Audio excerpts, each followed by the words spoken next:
Hey everyone, I'm Coral. Welcome back to my channel. I'm here with another end of the year video. This one I'm excited about. I've been thinking about some of the goals that I've had for the last couple years. One of them is to try to seek out books by authors who publish either independently or with small presses, and to just try to read those and try to find ones that I love. And I've done a little bit of that. I've got some good ones I'd like to tell you guys about, ones that I really loved this year. Here they are. Okay, so this one is probably from like the largest small press on my list. This was published by Valancourt Books. They are reprinting some of the Paperbacks from Hell books, some of the books that were featured in Paperbacks from Hell by Grady Hendrix. A lot of these books are, or were, out of print because they are vintage horror paperback books.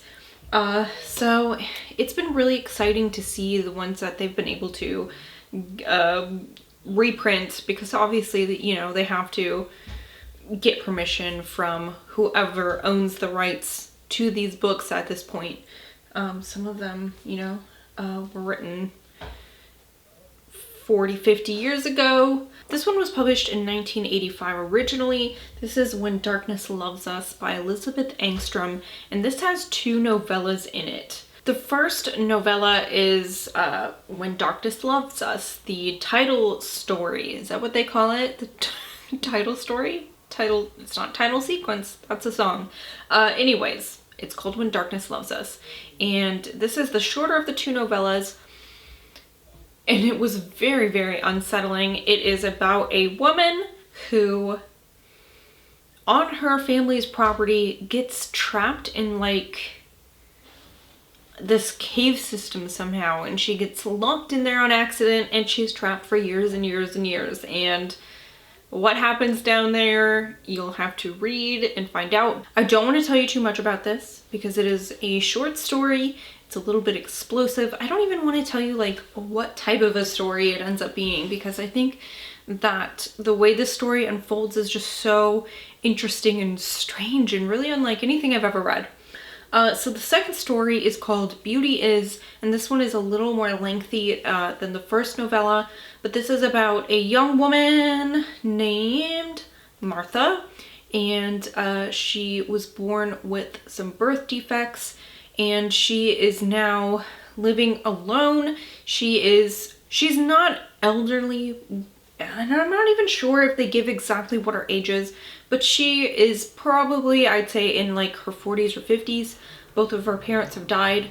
She's left alone like on a farmstead almost, and the people of the town kind of are kind enough, because of the relationship her mother had with the townsfolk, that they kind of look after her. She's definitely got a little bit of a diminished capacity at first. And I think that's all I'm going to tell you about that one too.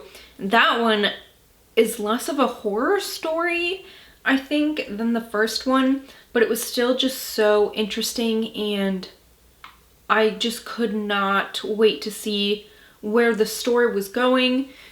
Elizabeth Engstrom is such a really interesting author, I think. Her stuff is just really unique. I really liked this one this year. Next on my list is Crossroads by Laurel, Hightower. This was published by Off Limits Press, and this was a 2020 release.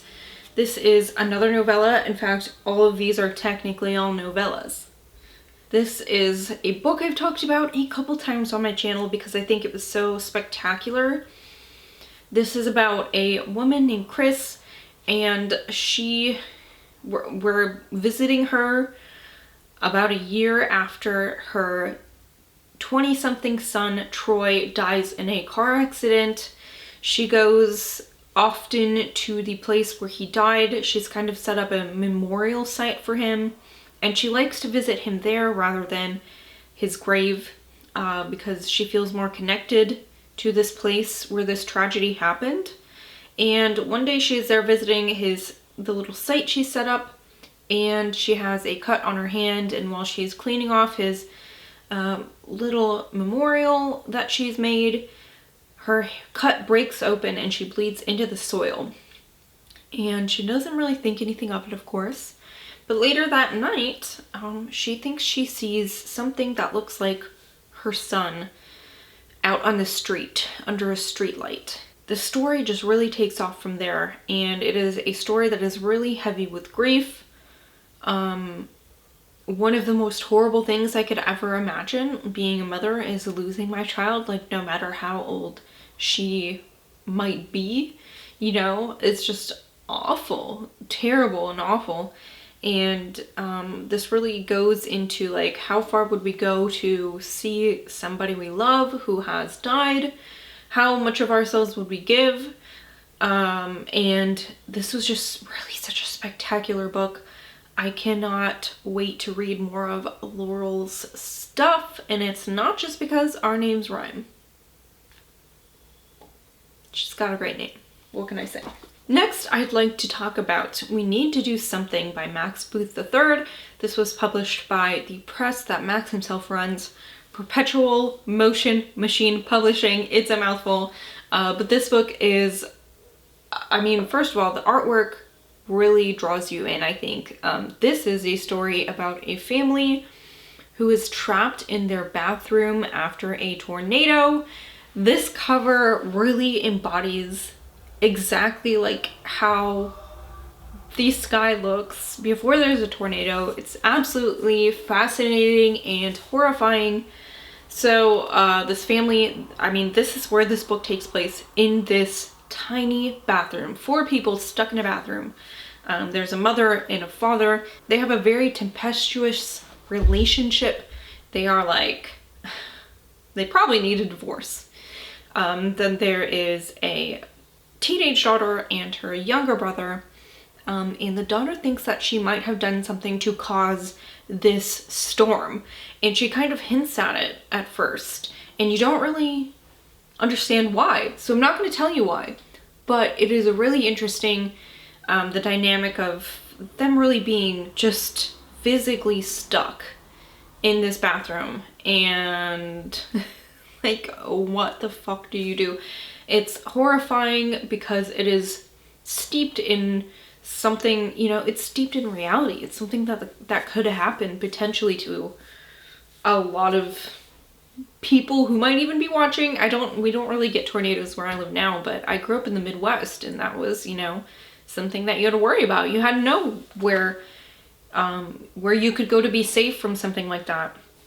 So it's really a scary thing to think about because it's something that could absolutely happen. Ooh, and I mean, man, everything that could go wrong in this story absolutely does. It gets so crazy. It's a really great book. And another author that I'd really love to read more of in the coming year, very last but very not least, is True Crime by Samantha Kolesnik.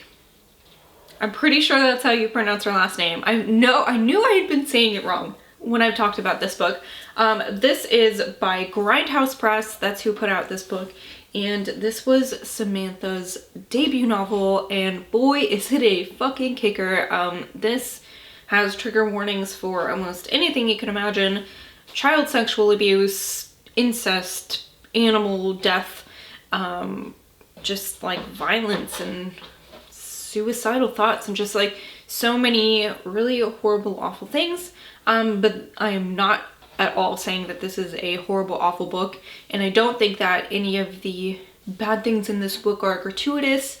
They all really are things that happen to forward the plot, you know, things that are plot points and that are tantamount to the plot. They're not just, it's not just thrown in there frivolously. This is about a teenage girl named Susie. She has a slightly older brother named Lim, and they live with their mother, who is sexually abusive and physically abusive and has abused animals to manipulate her children, and it's just all around like a fucking terrible person. And one day, Susie snaps and kills her mother, and her brother Lim decide that the best way to get out of the situation is to just leave.